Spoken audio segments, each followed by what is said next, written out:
अरे रामू, तू मेरे बेड पर क्या कर रहा है? मैडम जी, बेड पर जो करते हैं मैं भी वही सब करने के लिए आया हूँ। ये क्या बकवास कर रहा है तू? और तेरे सांप कहाँ पर हैं? अरे मैडम जी, मैं कोई बकवास नहीं कर रहा हूँ, मैं बिल्कुल सच बोल रहा हूँ। और रही बात साहब की, तो साहब तो ना अपनी ड्यूटी पर चले गए, अब तो वो शाम को ही घर आ पाएंगे।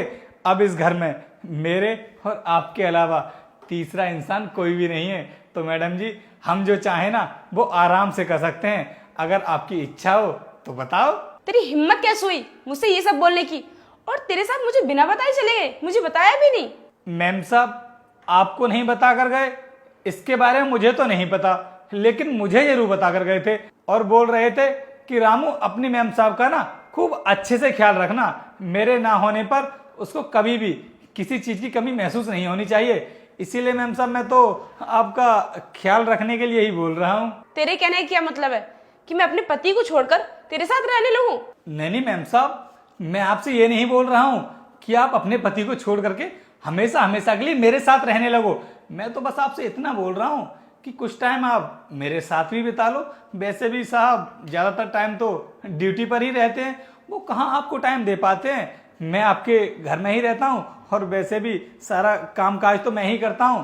तो अगर आप मेरे साथ रहने लगोगी ना, तो मैं कभी आपको किसी भी चीज की कमी महसूस नहीं होने दूंगा मैम साहब। रामू, अगर तेरी इन गंदी हरकतों के बारे में मैंने तेरे सांप को बता दिया कि तू मुझसे ये सब बोल रहा था, तो वो तेरी ऐसी हालत करेंगे कि तू किसी भी पुलिस वाले की बीबी के साथ में ऐसा करने से पहले 100 बार सोचेगा।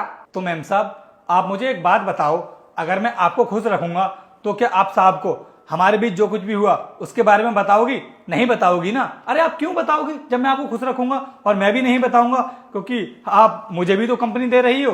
रामू, तुझे इस घर में काम करते हुए इतना समय हो गया और फिर भी तू मेरे बारे में इतनी गंदी सोच रखता है। मैंने ऐसा कभी नहीं सोचा था। मैम साहब, बोलना तो मैं आपसे काफी टाइम से चाहता था कि मैं आपसे बहुत प्यार करता हूँ, लेकिन कभी बोलने का मौका ही नहीं मिला। मैंने सोचा आज साहब ड्यूटी के लिए जल्दी चले गए हैं, तो आज मेरे पास टाइम भी है, इसलिए आपसे बोल देता हूँ। अब आप इतना टाइम क्यों लगा रही हो? जल्दी आओ ना बेड पर। अब तो तूने अपनी हद ही पार कर दी है। अब तू मेरे इस घर में एक मिनट के लिए भी नहीं रहेगा। निकल मेरे घर से, चल। रुक जाओ अनुष्का, तुम्हें इसे घर से निकालने की कोई जरूरत नहीं है। इसने कुछ गलत नहीं किया है। तुम? लेकिन ये तो मुझसे बोल रहा था कि तुम ड्यूटी के लिए चले गए, फिर तुम इस गेट के पीछे छुपकर क्या कर रहे थे? और तुमने सुना नहीं, ये मुझसे कितने बदतमीजी से बात कर रहा था। पता है क्या कह रहा था? कि मैं इसके साथ बेड पर सो जाऊं, और तुम कह रहे हो कि इसने कुछ भी गलत नहीं किया। हाँ अनुष्का, इसने कुछ भी गलत नहीं किया है।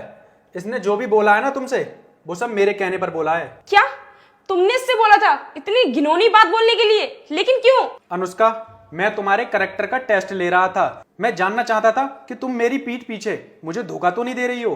लेकिन तुम्हारी बातें सुनकर मुझे तुम पर पूरा विश्वास हो गया है कि तुम मुझे कभी धोखा नहीं दोगी। मैंने तुम्हारे साथ जो भी किया है मुझे माफ कर दो। हाँ मैम साहब, साहब बिल्कुल ठीक बोल रहे हैं। साहब आपका टेस्ट ही ले रहे थे। साहब ने ही कहा था मुझसे ऐसा करने के लिए, वरना मैम साहब मेरी कहाँ हिम्मत जो मैं आपसे इतनी बड़ी बात बोल दूं।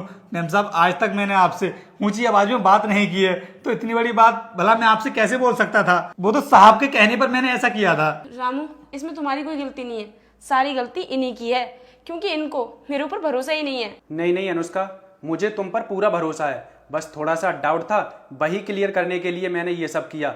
लेकिन अनुष्का, तुम मुझे माफ कर दो। मैं आगे से ऐसा कभी नहीं करूंगा तुम्हारे साथ। देखो मनु, इस बार तो मैं तुम्हें माफ कर रही हूँ, लेकिन आगे से तुम कभी ऐसा मत करना, क्योंकि मैं तुमसे बहुत प्यार करती हूँ और तुम्हें कभी धोखा नहीं दे सकती। ठीक है अनुष्का, नहीं करूंगा मैं आज के बाद तुम्हारे साथ ऐसा।